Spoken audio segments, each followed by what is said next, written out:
Hello friends, आप सभी का स्वागत है। आज हम लोग डिस्कस करने वाले हैं ईवीएस के कुछ क्वेश्चंस को। तो यहाँ पे जो भी क्वेश्चंस है इसका आंसर आपको लाइव चैट में या फिर कमेंट बॉक्स में करना है। फ्रेंड्स, टेस्ट स्टार्ट करने के पहले आप अगर हमारे चैनल पे नए हैं तो चैनल को सब्सक्राइब करके बेल आइकन प्रेस जरूर कर लीजिए। तो चलिए आज का टेस्ट शुरू करते हैं। तो पहला क्वेश्चन हमारा है कि निम्नलिखित में से कौन सी बीमारी रुके या फिर इकट्ठा हुए पानी से हो सकती है। यानी रुके हुए पानी से या फिर इकट्ठा हुए पानी से किस प्रकार की डिजीज होगी वो आपको बताना है। तो मलेरिया, पोलियो, निमोनिया या फिर चेचक। ठीक है, तो इन चारों में से कौन सी एक बीमारी जो है रुके हुए पानी से या इकट्ठा हुए पानी से हो सकती है। आप लोग जल्दी जल्दी इसका आंसर कमेंट में या लाइव चैट में कीजिए। चलिए, बहुत बढ़िया, आप लोग जल्दी से आंसर कीजिए। इसका ज़्यादा वक्त आपको सोचने के लिए नहीं मिलने वाला है। तो इसका करेक्ट आंसर हो जाएगा मलेरिया, क्योंकि रुके हुए पानी में क्या होता है, मच्छर पनपते हैं और जिसके काटने से क्या होता है, तो मलेरिया होता है। क्लियर है। अब चलिए अगले क्वेश्चन को हम लोग देख लेते हैं। निम्नलिखित में से कौन सा जोड़ा ठीक है। यहाँ पे पेयर बताना है कि कौन सा करेक्ट है। ठीक है, तो आप लोग जल्दी से इसका आंसर कीजिएगा। ठीक है, तो असम बिहू, उड़ीसा भरतनाट्यम, तीसरा है तमिलनाडु लावनी और चौथा है कर्नाटक कथक। तो आप लोग इसका आंसर जल्दी से कीजिए। बहुत बढ़िया।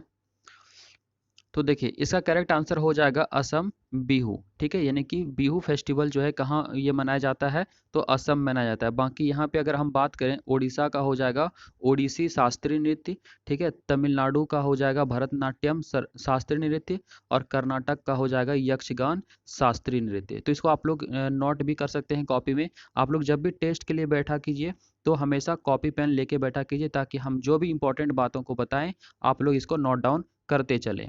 चलिए अब अगला क्वेश्चन है स्कीमो पर। ठीक है, तो स्कीमो जो होते हैं अपने घर जो इग्लू का निर्माण जो है बर्फ से करते हैं, इसका क्या कारण है। इग्लू देखिए, जो ठंडा प्रदेश होता है वहाँ पे इग्लू बनाया जाता है। ठीक है, छोटा सा यहाँ पे दरवाजा होता है, इस तरह से इग्लू का कंस्ट्रक्शन होता है। ठीक है, तो यहाँ पे बताना है कि इसका क्या रीज़न है जो इग्लू का निर्माण करते हैं बर्फ से। ठीक है, तो पहला है कि बर्फ ठंडी हवा और पानी को अंदर नहीं आने देता है। दूसरा है बर्फ की दीवारों के बीच मौजूद हवा अंदर की गर्मी को बाहर जाने से रोकती है। तीसरा है कि बर्फ जो है मुफ्त में मिलती है, अन्य सामग्री की कीमत अधिक होगी इसलिए, या फिर ध्रुवीय क्षेत्रों में केवल बर्फ ही उपलब्ध है इसलिए। तो आप लोग इसका आंसर कीजिए, क्या इसका करेक्ट आंसर हो जाएगा। ये बहुत इंपॉर्टेंट क्वेश्चन है। ठीक है, ये कई बार आपको एग्जाम में पूछे जा चुके हैं। क्लियर है, तो आप लोग आंसर कीजिए जल्दी से। बहुत बढ़िया। चलिए, तो इसका करेक्ट आंसर यहाँ पे हो जाएगा सेकेंड नंबर, यानी कि बर्फ की दीवारों के बीच मौजूद हवा अंदर की गर्मी को क्या होता है, तो बाहर जाने से रोकती है। तो इसका सेकेंड जो है करेक्ट आंसर हो जाएगा। तो आप लोगों ने जिन्होंने दो किया है बिल्कुल करेक्ट है। आप लोग लास्ट में बताइए कि आपने कितना स्कोर किया है। ठीक है, 10 में आपने कितना सही किया वो आपको आंसर करना है, क्योंकि यहाँ पे हम टोटल 10 क्वेश्चन का डिस्कशन करने वाले हैं। चलिए अब नेक्स्ट क्वेश्चन देख लेते हैं। निम्नलिखित में से कौन सी विशेषता बरगद के पेड़ की जड़ों की नहीं है। ठीक है, यानी कि बरगद के पेड़ की जड़ों की कौन सी विशेषता जो है, स्पेसिफिकेशन जो है नहीं है, ये आपको आंसर करना है। ठीक है, तो चलिए पहला है कि जड़ें जो है शाखाओं से नीचे लटकती हैं। ठीक है, यहाँ पे नहीं है ये बताना है। क्लियर है, तो जड़ें जो है शाखाओं से नीचे लटकती हैं, इसमें जमीन के भीतर जड़ें होती हैं। जड़ें जो है भोजन का भंडारण करती हैं। फोर है जड़ें खंभों की तरह पेड़ को सहायता प्रदान करती हैं। यानी यहाँ पे कौन सा कार्य नहीं करेगा वो आपको बताना है। ठीक है, बाकी तीन ऑप्शन सही है, एक ऑप्शन आपका रॉन्ग है। तो आप लोग आंसर कीजिए, इसका क्या हो जाएगा करेक्ट आंसर। यानी कि कौन सा जो है विशेषता बरगद के पेड़ का जो जड़ होता है उसका नहीं हो सकता है। बहुत बढ़िया, आप लोग आंसर कीजिए। तो देखिए इसका करेक्ट आंसर यहाँ पे हो जाएगा तीसरा नंबर, यानी कि जड़ें जो है भोजन का भंडारण यहाँ पे जो बरगद के पेड़ का होता है वो नहीं करती है। ठीक है, जबकि यहाँ पे लिखा हुआ है जड़ें भोजन का भंडारण करती हैं। तो जनरली ये किस में होता है, तो जो आपका तना होता है, ठीक है, स्टेम में हो सकता है, लीफ में हो सकता है। ठीक है, इन सारी चीज़ों में वो स्टोर करता है। या फिर अगर जड़ का बात करें, ये जो नॉर्मल होते हैं वो फ्रूट्स में भी स्टोर करते हैं। ठीक है, और कुछ पौधे या कुछ जो है वो जड़ में भी स्टोर करते हैं, जैसे आपका मूली हो गया। ठीक है, तो ये सब क्या होता है, तो वो कहाँ स्टोर करता है, तो अपने जड़ में स्टोर करता है। क्लियर है। चलिए अब अगला क्वेश्चन देख लेते हैं।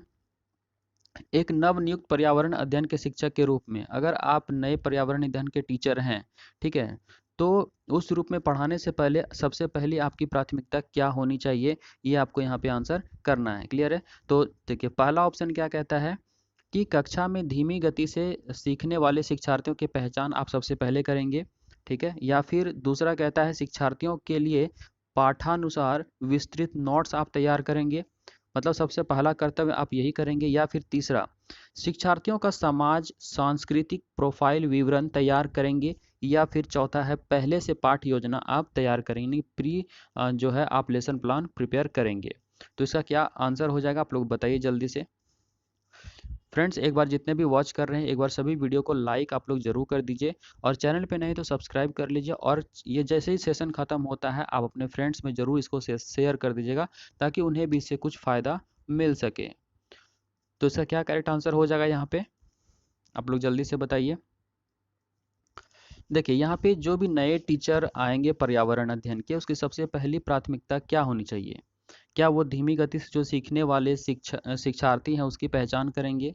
नहीं, ऐसा कुछ नहीं है, वो उसकी पहचान करना पहली ऐसा कोई इशू नहीं है, ठीक है। तो यहाँ पे हमारा करेक्ट आंसर हो जाएगा शिक्षार्थियों का समाज सांस्कृतिक प्रोफाइल विवरण तैयार आप करेंगे, ठीक है। यानी कि बच्चे किस संस्कृति से आए हैं, उनका क्या मतलब सभ्यता संस्कृति है, क्या लेवल है, वो सारी चीज़ों का एक लगभग अंदाज़ा आपको लग जाएगा कि आपको किस अकॉर्डिंग उसे शिक्षा देना है।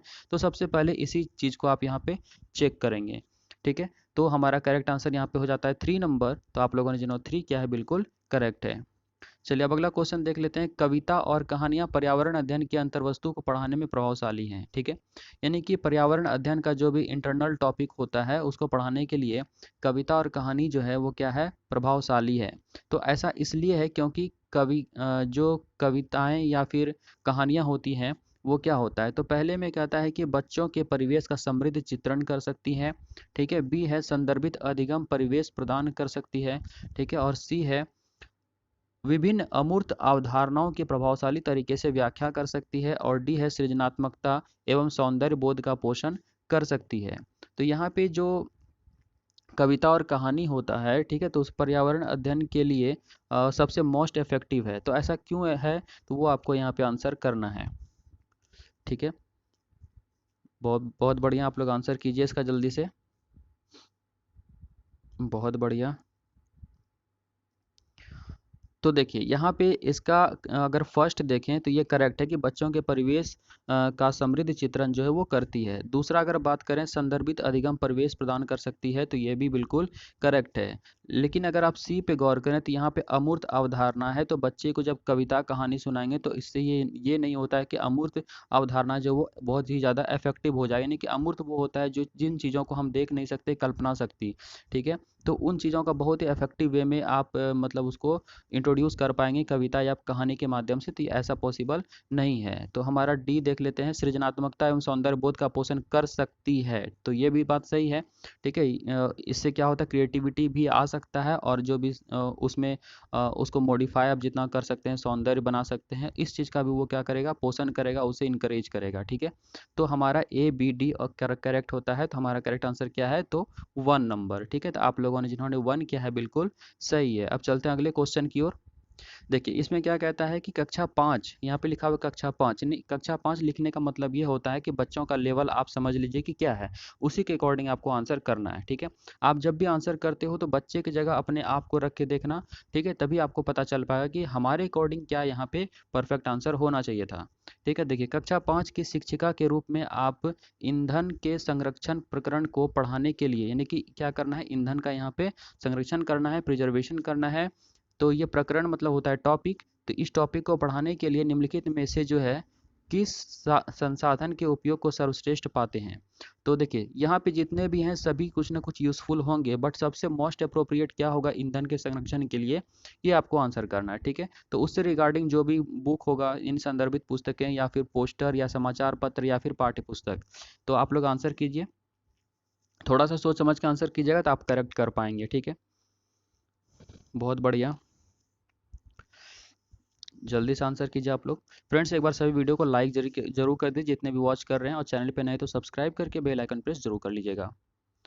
तो देखिए यहाँ पे करेक्ट आंसर इसका हो जाएगा 3 नंबर, ठीक है, यानी कि समाचार पत्र। समाचार पत्र में क्या होता है, डे टू डे लाइफ का जो है जो भी ईंधन के रिगार्डिंग होता है, उसके प्रिजर्वेशन के रिगार्डिंग जो होता है, बहुत सारा आर्टिकल आता रहता है, तो बहुत सारी नई चीज़ों को उसमें सीखने के लिए मिलता रहता है, ठीक है। तो समाचार पत्र बहुत ही इफेक्टिव वे इसको माना जा सकता है, क्योंकि ये वाइडली डिस्ट्रीब्यूटेड होता है, ठीक है। तो रोजाना इसमें क्या होता है, अपडेट्स आते रहता है। अब बाकी पाठ्य पुस्तक, पोस्टर ये सब भी होगा, बट ये क्या होता है, तो लेस इंपॉर्टेंट होता है, इस वजह से हम 1, 2 और 4 को सेलेक्ट नहीं करेंगे। तो हम सेलेक्ट किसे करेंगे, तो थर्ड नंबर को। तो आप लोगों ने जिन्होंने 3 किया है आंसर बिल्कुल करेक्ट है। चलिए अब अगला क्वेश्चन देख लेते हैं।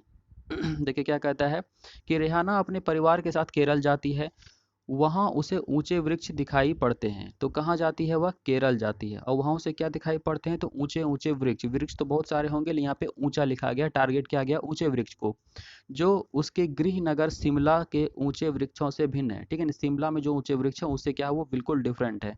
उसने केरल में कौन से वृक्ष देखे होंगे, तो नारियल, सेब, लीची या फिर चीड़, ठीक है। तो यहाँ पे क्या आंसर हो जाएगा, आप लोग जल्दी से बताइए।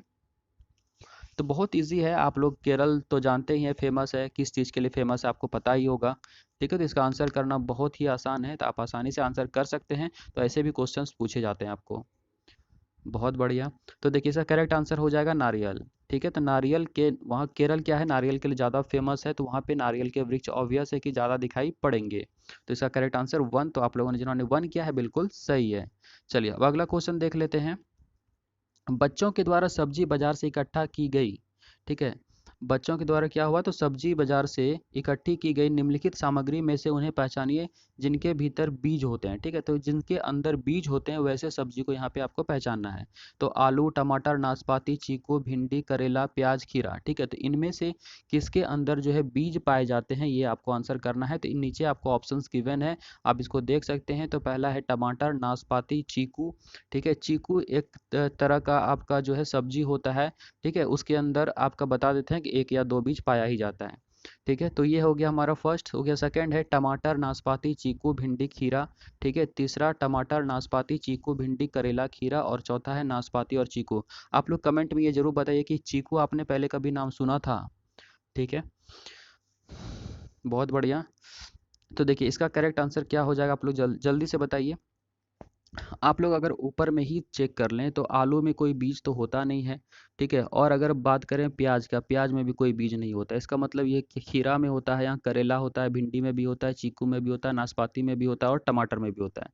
तो यहाँ पे देख लीजिए कि ये सारे जितने भी ऑप्शन है किस में प्रेजेंट हैं, तो ऑब्वियस है ये तीसरे नंबर में प्रेजेंट है, ठीक है। बाकी में देखिए बहुत सारा कटिंग किया, बहुत सारा चीज़ नहीं लिया गया। इसका मतलब ये हुआ कि अगर अदर चीज़ों को नहीं लिया गया है, इसका मतलब अदर चीज़ में क्या है, तो बीज नहीं पाया जाता है, कहने का मतलब ये होता है। तो यहाँ पे सारे ऑप्शंस को किस में लिया गया है, जिसमें कि बीज होता है, तो वो उसी को हम लोग को यहाँ पे आंसर करना है। तो हमारा करेक्ट आंसर क्या हो जाएगा, तो 3 नंबर। तो आप लोगों ने जिन्होंने 3 किया है बिल्कुल करेक्ट है। चलिए अब ये लास्ट क्वेश्चन है 10 नंबर। आप लोग वीडियो पे नए हैं तो सब्सक्राइब जरूर कर लीजिएगा, और इसे ज़्यादा से ज़्यादा शेयर कर दीजिएगा अपने फ्रेंड्स में। चलिए इस क्वेश्चन को देख लेते हैं। नीता आंध्र प्रदेश जाती है, कहाँ जाती है, आंध्र प्रदेश जाती है, और 2 साड़ियाँ खरीदती है। कितने साड़ियाँ, 2 साड़ियाँ खरीदती हैं, जो खास तौर पर वही बनाई जाती है, वे क्या कहलाती है। तो इसका मतलब ये हो गया कि वहाँ पे कुछ साड़ी जो है फेमस होगा किसी चीज़ के लिए, तो यहाँ पे जो खास तौर पर वही बनाई जाती है वह क्या कहलाती है, ये आपको आंसर करना है, ठीक है।